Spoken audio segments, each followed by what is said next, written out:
Hi friends, welcome back to my channel Modern Tamilchi. எல்லாரும் சூப்பரா இருக்கீங்க அப்படின்னு நம்புறேன். இன்னைக்கு வீடியோல பாத்தீங்கன்னா ரேண்டமா ஒரு 3 நாள் எடுத்த vlog தான் உங்க கூட ஷேர் பண்ணியிருக்கேன். வெட்னஸ்டே ஈவினிங் குழந்தைங்களோட வெளியில கொஞ்ச நேரம் பேசிட்டு உட்கார்ந்துட்டு இருந்தேன். ஸோ 2 பேரும் பயங்கர அட்டகாசம் பண்ணிட்டு இருந்தாங்க. குட்டி பாப்பாவோட நேம் நிறைய பேர் கேட்டுட்டே இருந்தீங்க. நக்ஷத்ரா நிறைய சேட்டை பண்ண ஆரம்பிச்சிட்டா இப்போவே. இங்கே வெட்னஸ்டே ஈவினிங் எப்போவுமே மார்க்கெட் இருக்கும். அங்கே போய் கொஞ்சம் காய்கறி எல்லாம் வாங்கிட்டு வந்துட்டாங்க. காய்கறியோட விலையெல்லாம் பார்த்தீங்கன்னா வாங்கவே முடியாத அளவுக்கு அந்தளவுக்கு ஹையாக இருக்குது. ஸோ வேறு வழியே இல்லை, நம்ம சாப்பிட்டு தானே ஆகணும். ஸோ அன்றாடம் வீட்டுக்கு யூஸ் பண்ணுற கொஞ்சம் காய்கறி எல்லாம் வாங்கிட்டு வந்துட்டாங்க. ஸோ தங்கச்சி பார்த்தீங்கன்னா மார்க்கெட்லாம் போயிட்டு வந்துட்டு ஃப்ரிட்ஜெல்லாம் க்ளீன் பண்ணிகிட்டு இருந்தா. ஃப்ரிட்ஜெல்லாம் பயங்கர அழுக்காக இருந்தது. சரி எல்லாத்தையுமே ஒரே தான் க்ளீன் பண்ணிவிட்டு வெஜிடபிள்ஸ் எல்லாத்தையுமே நீட்டாக அரேஞ்ச் பண்ணிடலாம் அப்படின்னு சொல்லிட்டு எல்லாத்தையுமே க்ளீன் பண்ணிகிட்டு இருந்தா. நான், அம்மா, அப்பா எல்லாருமே கொஞ்சம் வெஜிடபிள்ஸ் எல்லாத்தையுமே அரேஞ்ச் பண்ணி எடுத்து அந்தந்த பாக்ஸில் போட்டு கண்டெய்னரில் எடுத்து வச்சுட்டு இருந்தோம். கையோட கொஞ்சம் பூண்டு, சின்ன வெங்காயம் இதெல்லாம் பாக்ஸில் உரிச்சு போட்டு ரெடி பண்ணிட்டோம். ஏன்னா குழந்தைங்க கையில் இருக்கிறதுனால பார்த்தீங்கன்னா கடகடன் வேலையெல்லாம் பார்க்க முடியல. என்னாலே சடனாக வேலை பார்க்க முடியல அப்படிங்கிறதுனால கொஞ்சம் இதெல்லாம் எடுத்து ரெடியாக வச்சுக்கிட்டோம் அப்படின்னா நமக்கு சமைக்கிறதுக்கு ரொம்ப ஈஸியாக இருக்கும். அப்படிங்கிறதுனால பூண்டும் சின்ன வெங்காயம் மட்டும் உரித்து அதையும் பாக்ஸில் எடுத்து வச்சுக்கிட்டோம். டைம் ஒரு 7:15 இருக்கும். ஃப்ரிட்ஜில் இருக்க எல்லா பார்ட்ஸையுமே வெளியில் எடுத்துகிட்டு நல்லா சோப் போட்டு வாஷ் பண்ணி கொஞ்சம் நேரம் வெளியில் காய வச்சாச்சு. ஸோ கொஞ்சம் ட்ரை ஆனதுக்கப்புறமா எடுத்து அரேஞ்ச் பண்ணிவிட்டு வெஜிடபிள்ஸையும் அரேஞ்ச் பண்ணிடலாம் அப்படின்ற மாதிரி.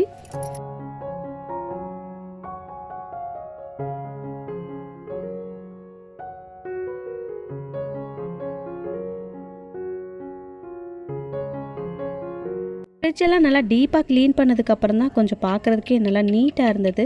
அம்மா பார்த்தீங்கன்னா அப்பப்போ செதறதை மட்டும் லைட்டாக தொடச்சி விட்டுக்குவாங்க, அவ்வளோதான். மற்றபடி டீப்பாலாம் க்ளீன் பண்ண மாட்டாங்க. நாங்கள் எப்போ ஊருக்கு வரமோ அந்த டைமில் தான் நாங்கள் டீப்பாக க்ளீன் பண்ணி வச்சுட்டு போவோம்.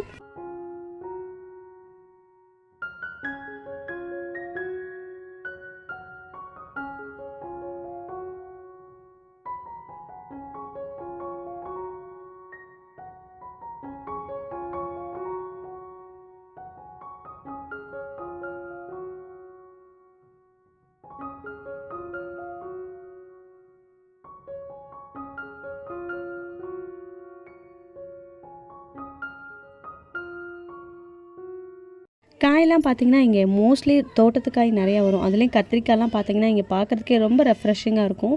ஸோ அதெல்லாம் கொஞ்சம் நிறையாவே வாங்கிட்டு வந்துட்டாங்க. ஏன்னா கத்திரிக்காயெலாம் ரேட்டு கொஞ்சம் கம்மியாக இருந்தது மற்ற காயை விட. ஸோ அதனால் அது கொஞ்சம் நிறையாமே வாங்கிட்டு வந்தாச்சு. ஸோ இருக்க காய் எல்லாத்தையுமே அரேஞ்ச் பண்ணிவிட்டு டோரில் ஒரு சில காய்கறிலாம் நீட்டாக அரேஞ்ச் பண்ணி அடுக்கி வச்சுட்டா. அவள் இந்த வேலையெல்லாம் பார்த்துட்டு இருக்கிறதுக்குள்ளே நான் சின்ன வெங்காயம் உரித்து பாக்ஸில் போட்டு வச்சிட்டேன். உரித்து வைக்கக்கூடாது அப்படின்னு தான் சொல்லுவீங்க. பட் நிறைய பேர் அப்படிங்கிறதுனால இது ஒரு 3 நாளுக்குள்ளே இந்த வெங்காயம்லாம் சீக்கிரமாகவே காலி ஆகிடும்.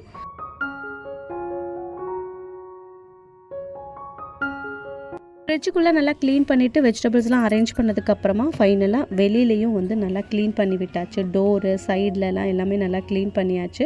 ஸோ எல்லாமே வேலையெல்லாம் முடிஞ்சுது. ஸோ இந்த வேலை பார்த்துட்டு இருக்கிறதுக்குள்ளே அம்மா டின்னர் ப்ரிப்ரேஷன்லாம் பண்ணிட்டாங்க. ரொம்ப சிம்பிளாக தோசையும் தேங்காய் சட்னியோடு முடிச்சாச்சு. காலையிலேக்கு சமைக்கிறதுக்கு சுண்டல் ஊற வச்சுட்டு படுத்துட்டோம் அப்படின்னா காலையில் டக்குன்னு சமையல் பண்ணிடலாம். ஸோ அதையும் ஊற வச்சுட்டு தூங்கியாச்சு.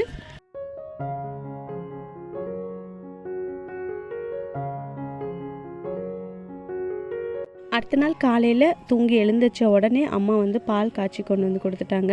இதுதான் என் வீட்டில் இருக்கிறதுக்கும் அம்மா வீட்டில் இருக்கிறதுக்கும் இருக்கிற ஒரு டிஃப்ரெண்ட். எல்லார் வீட்லேயுமே இப்படி தான் அப்படின்னு நினைக்கிறேன். அம்மா வீட்டுக்கு போயிட்டோம் அப்படின்னாலே ஒரு சில விஷயங்கள் நமக்கு ஸ்பெஷலாக தான் இருக்கும். நம்ம வீட்டில் இருந்தோம்னா நம்ம தான் எழுந்து பால் காய்ச்சி எல்லாருக்கும் டீ எல்லாம் போட்டு கொடுக்குற மாதிரி இருக்கும். பட் அம்மா வீட்டுக்கு வந்துட்டோம் அப்படின்னா எல்லாமே நம்ம இருக்கிற இடத்துக்கே தேடி வந்துடும். ஸோ பால்லாம் குடிச்சிட்டு கொஞ்சம் நேரம் அப்படியே ரெஃப்ரெஷ் ஆகிட்டு வெளியில் தண்ணி நிறைய குடிச்சுக்கிட்டேன். காலையில் எழுந்தவுடனே இந்த பாட்டில் நிறைய இருக்கிற தண்ணி எல்லாத்தையும் குடிச்சிடுவேன். காலையில் நாங்கள் எழுந்திருக்கிறதுக்கு முன்னாடியே அம்மா பிரேக்ஃபாஸ்ட் ரெடி பண்ணி லஞ்சுக்கான வேலையும் ரெடி பண்ணி வச்சுட்டு தான் போனாங்க. ஸோ காலையில் நான் எழுந்திரிச்சோடனே கொஞ்சம் ரெஃப்ரெஷ் ஆகிட்டு அதுக்கப்புறமா பிரேக்ஃபாஸ்ட்டும் சாப்பிட ஆரம்பிச்சிட்டோம். இட்லியும் புதினா சட்னியும் அரைச்சிருந்தாங்க. ஸோ சூப்பரான காம்பினேஷன் இது. மோஸ்ட்லி இன்றைக்கி குக்கிங் வேலை இல்லை அப்படிங்கிறதுனால வீட்டில் இருக்க சின்ன சின்ன க்ளீனிங் வேலைகள்லாம் பார்க்கலாம் அப்படின்னு சொல்லிட்டு அந்த வேலையை தான் பார்த்துட்டு இருந்தோம். தங்கச்சி வீடு ஃபுல்லாக மாப் போட்டுட்டு வெளியிலையும் தண்ணியெல்லாம் ஊற்றி நல்லா பெருக்கி விட்டுட்டா. இப்போலாம் பார்த்தீங்கன்னா எனக்கு ரொம்பவே லேசியாக இருக்குது, கொஞ்சம் வந்து பாடி பெயின் அதிகமாகவே இருக்குது அப்படின்னு தான் சொல்லணும். அதனால் காலையில் எழுந்திரிக்கிறதுக்கே லேட் ஆகுது.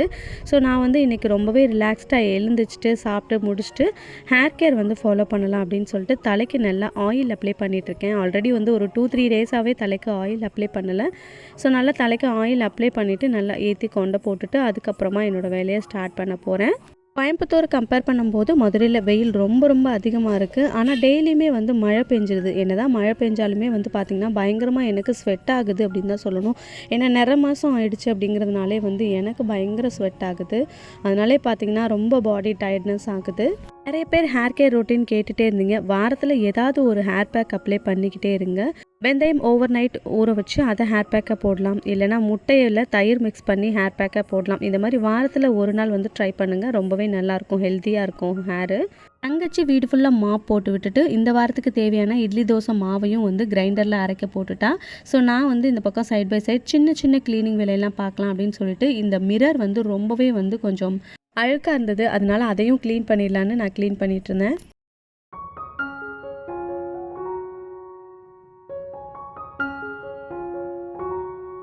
இன்றைக்கி லஞ்சுக்கு அம்மா காலையிலே குக் பண்ணி வச்சுட்டு தான் போனாங்க. கருவாடு, கத்திரிக்காய், சுண்டெல்லாம் போட்டு ஒரு சூப்பரான ஒரு புளிக்குழம்பு வச்சுருந்தாங்க. ரொம்ப டேஸ்ட்டாக இருந்தது. ஆக்சுவலாக நான் தான் வைக்கலான் இருந்தேன், ஆனால் அம்மாவே வச்சுட்டாங்க. இதுக்கு வந்து அப்பளம் வந்து சைடு சூப்பராக இருக்கும். நாங்கள் இன்றைக்கி எக்கு பாயில் பண்ணி சாப்பிட்டுக்கிட்டோம்.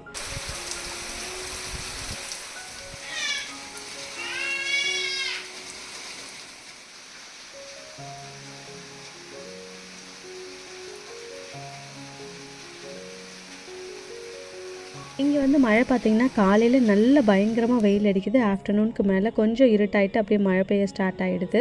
இந்த டைமில் நான் ஃப்ரிட்ஜுக்கு மேலே க்ளீன் பண்ணலான்னு சொல்லிட்டு க்ளீன் பண்ணிட்டு இருந்தேன். நேற்றுக்கு ஃப்ரிட்ஜ் க்ளீன் பண்ணும்போதே பார்த்திங்கன்னா மேலே இருக்க டவலை எடுத்து கொண்டு போய் நல்லா ஊற வச்சுட்டு மார்னிங் நல்லா வாஷ் பண்ணி காய வச்சு எடுத்தாச்சு. இதுக்கே மேலே லைட்டாக வந்து தொடச்சி தான் விட்டேன். இப்போ லைட்டாக டஸ்ட்டு இருந்தது, எல்லாத்தையுமே தொடச்சிட்டு டவல் வச்சுட்டு கொஞ்சம் நீட்டாக அரேஞ்ச் பண்ணிடுறேன்.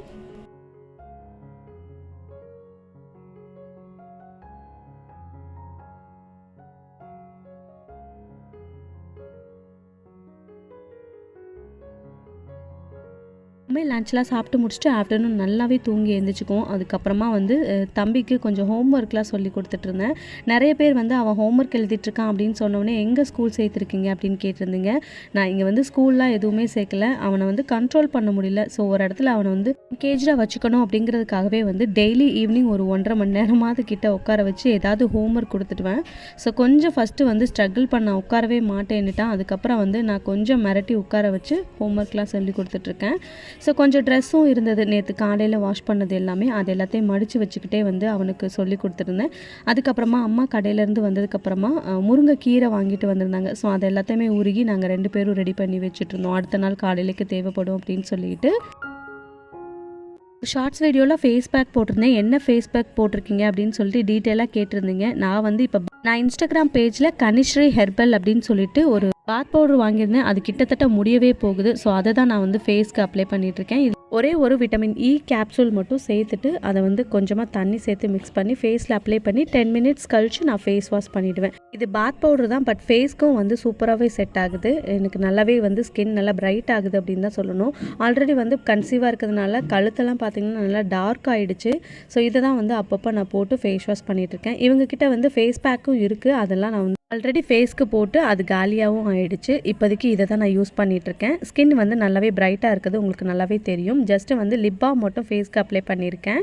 அடுத்து தலையெல்லாம் சீவி சிம்பிளான ஒரு ஜடையும் போட்டுக்கிட்டேன். அதுக்கப்புறமா என்னோடய குக்கிங் ஒர்க்கை ஸ்டார்ட் பண்ணிட்டேன். இன்றைக்கி வந்து ஃப்ரைடே அப்படிங்கிறதுனால சாம்பாரும் முருங்கைக்கீரை பொரியலும் தான் பண்ண போகிறேன். ஸோ ரொம்ப சிம்பிளான குக்கிங் தான் அப்படிங்கிறதுனால அம்மாவை நானே பண்ணிக்கிறேன், நீங்கள் கடைக்கு கிளம்புங்கன்னு முன்னாடி நாள் நைட்டே சொல்லிட்டேன்.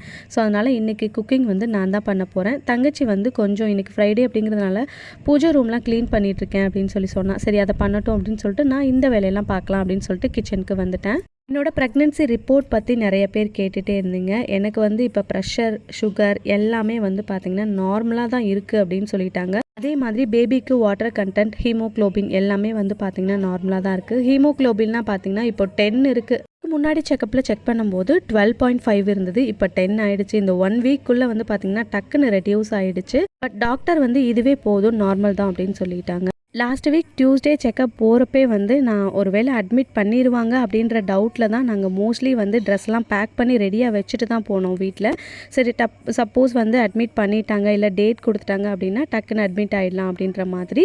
இப்போது எனக்கு 38th வீக் நடந்துகிட்ருக்கு. சரி எப்படியும் வந்து இந்த வீக் அட்மிட் பண்ணிவிடுவாங்கன்னு தான் நினச்சோம். டாக்டர் சொன்னது என்ன அப்படின்னு பார்த்தீங்கன்னா, உனக்கு வந்து எல்லாமே நார்மலாக இருக்குது, ப்ரெஷர், சுகர், பேபி எல்லாமே நார்மலாக இருக்குது அப்படிங்கிறதுனால 40 வாரம் வரைக்குமே போகலாம், ஒரு பிரச்சனையுமே இல்லை, நீ அதனால் நெக்ஸ்ட் வீக் வந்துரு அப்படின்னு சொல்லிட்டாங்க. நெக்ஸ்ட் வீக் நான் செக்கப் போகிறேன் அப்படின்னா 39th வீக் ஸ்டார்ட் ஆகிடும். நெக்ஸ்ட் வீக் ஹாஸ்பிட்டல் போனால் தான் தெரியும் சர்ப்ரைசிங்காக என்ன நடக்குது அப்படிங்கிறது. ஆனால் என்னோடய அம்மா பார்த்திங்கன்னா ரொம்பவே பயந்துகிட்டே தான் இருக்காங்க. ஏன்னா லாஸ்ட் ப்ரெக்னென்சிலே பார்த்திங்கன்னா பனிக்கூட உடஞ்சி தான் நாங்கள் வந்து போனோம். பட் இந்த டைம் வந்து அந்த மாதிரி ஆயிடக்கூடாது. ஏன் அப்படின்னு பார்த்திங்கன்னா இது வந்து சி செக்ஷன் இல்லையா, டக்குன்னு பெயின் வந்துருச்சு அப்படின்னா கொஞ்சம் ரிஸ்க்கு அப்படின்னு சொல்லிட்டு பயந்துட்டுருக்காங்க. நிறைய பேர் வந்து அக்கா உங்களுக்கு 5 இயர்ஸ் கேப் இருக்குல்ல, உங்களுக்கு நார்மல் ஆக சான்ஸ் இருக்கா, டாக்டர் எதுவும் சொன்னாங்களா அப்படின்னு கேட்டிங்க. நார்மலாக சான்ஸ் இருக்குன்னு டாக்டர்ஸ் 2-3 இடத்துல நாங்கள் செக் பண்ண இடத்துலையும் சொல்லியிருக்காங்க. எனக்கோ எங்கள் அம்மாவுக்கோ வந்து அதில் சுத்தமாக விருப்பமே கிடையாது. ஏன் அப்படின்னு கேட்டிங்கன்னா அந்த பெயின் வர டைமில் பழைய ஸ்டிச்சஸ் போட்ட இடத்துல வந்து கொஞ்சம் ஏதாவது கிரிட்டிக்கல் ஆகிடுமோ அப்படின்னு வீட்லேயும் பயப்படுறாங்க.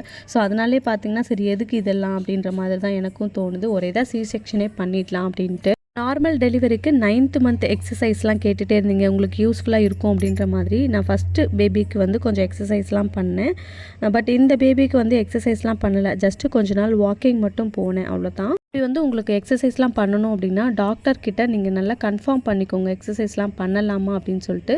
கன்ஃபார்ம் பண்ணிவிட்டு அதுக்கப்புறமா நீங்கள் எக்ஸசைஸ் ஸ்டார்ட் பண்ணுங்கள். என்ன மாதிரி எக்ஸசைஸ் பண்ணலாம் அப்படின்னு பார்த்தீங்கன்னா, டெய்லியுமே ஒரு 1/2 hour வாக்கிங் போங்க. ஸோ அது வந்து ஸ்கிப் பண்ணவே கூடாது.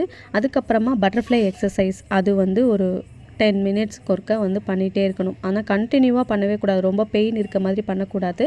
கொஞ்சம் ஸ்பேஸ் விட்டு கேப் விட்டு கொஞ்சம் பண்ணணும். என்னை பொறுத்த வரைக்கும் இந்த 2 எக்ஸசைஸே போதும் அப்படின்னு தான் நினைக்கிறேன். அப்படி இல்லைன்னா ஏதாவது ஒரு இடத்துல வந்து செவரோ இல்லை வாலோ பிடிச்சிட்டு லைட்டாக வந்து உட்காந்து எந்திரிச்சா கொஞ்சம் நல்லது அப்படின்னு நினைக்கிறேன்.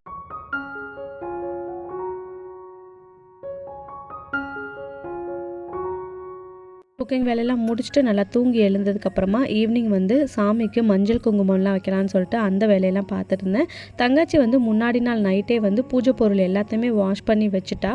அதுக்கு வந்து இப்போ நான் மஞ்சள் குங்குமம்லாம் வச்சுட்டு விளக்கேற்றிட போகிறேன். தங்கச்சி, பாப்பா, சஷு எல்லாருமே பார்த்திங்கன்னா பக்கத்தில் இருக்க கோயிலுக்கு போயிருக்காங்க. அம்மா கடை பக்கத்தில் இருக்குது. சரி நான் வந்து வீட்டில் சாமிக்கு விளக்கேற்றிடலாம் அப்படின்னு சொல்லிட்டு வீட்டில் இருக்கிற வேலையெல்லாம் நான் பார்த்துட்ருக்கேன்.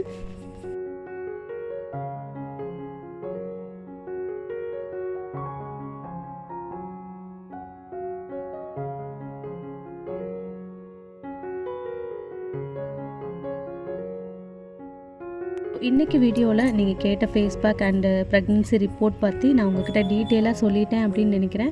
டெய்லியுமே லாங் vlog அப்லோட் பண்ண சொல்லிட்டுருக்கீங்க. பட் அது வந்து எனக்கு கொஞ்சம் ரிஸ்க்காக தான் இருக்குது. எனக்கு வந்து வீடியோஸ்லாம் அந்தளவுக்கு எடுக்க முடியல நின்று.